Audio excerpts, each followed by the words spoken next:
வணக்கம். நான் தான் உங்கள் அருள்பிரதி. இன்றைக்கி நம்ம சேனலில் என்ன வீடியோன்னு கேட்டிங்கன்னா, நான் சனிக்கிழமை கோயிலுக்கு போவேன். அதனால தான் இன்றைக்கி காலையிலே எழுந்துச்சி சனிக்கிழமை கோயிலுக்கு கிளம்பிக்கிட்டு இருக்கேன்.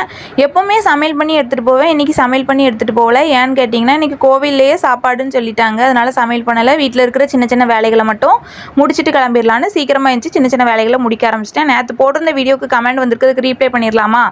அக்கா தம்பிக்கு எத்தனை வயசு ஆகுதுன்னு சொல்லியிருக்காங்க. தம்பிக்கு 1.5 வயசு ஆகுது. இன்னொரு கமெண்ட் என்ன கேட்டிங்கன்னா, ஆல் வீடியோஸ் பார்த்தேன், super, congratulation and next level போக என்னோட வாழ்த்துக்கள்மா அப்படின்னு சொல்லியிருக்காங்க. எங்கள் மைனி தான் கமெண்ட் பண்ணியிருக்காங்க. தேங்க்யூ மைனி. நான் உங்களால் மட்டும் தான் வீடியோ போடுறேன். அது உங்களுக்கே தெரியும். நீங்கள் தான் ஃபஸ்ட்டு என்னை என்கரேஜ் பண்ணி வீடியோ போடு, கண்டிப்பாக செட் ஆகும்னு சொன்னீங்க. நான் போட ஆரம்பித்தேன். ஆனால் இப்போ சூப்பராக இருக்குது மைனி. தேங்க்யூ ஸோ மச் மைனி. எல்லாருமே எனக்கு சப்போர்ட் பண்ணுங்கள் கண்டிப்பாக. இன்னொரு கமெண்ட் என்னன்னு கேட்டிங்கன்னா, ஹாய் சிஸ்டர், உங்கள் ஹோம் டூர் போடுங்க. கண்டிப்பாக நாளைக்கு ஹோம் டூர் வீடியோ தான் போடுவேன். என் வீடியோ பிடிச்சிருந்தா கண்டிப்பாக லைக் பண்ணுங்கள், கமெண்ட் பண்ணுங்கள், ஷேர் பண்ணுங்கள். என் சேனலை சப்ஸ்கிரைப் பண்ணிக்கோங்க. கூட இருக்கிற பெல் ஐக்கானை கிளிக் பண்ணிக்கோங்க. என்னை பற்றி ஏதாவது தெரியும்னு நினச்சிங்கன்னா கண்டிப்பாக கமெண்ட்டில் கேளுங்க. நாளைக்கு ஒரு நல்ல வீடியோவில் பார்க்கலாம். Tata, bye bye.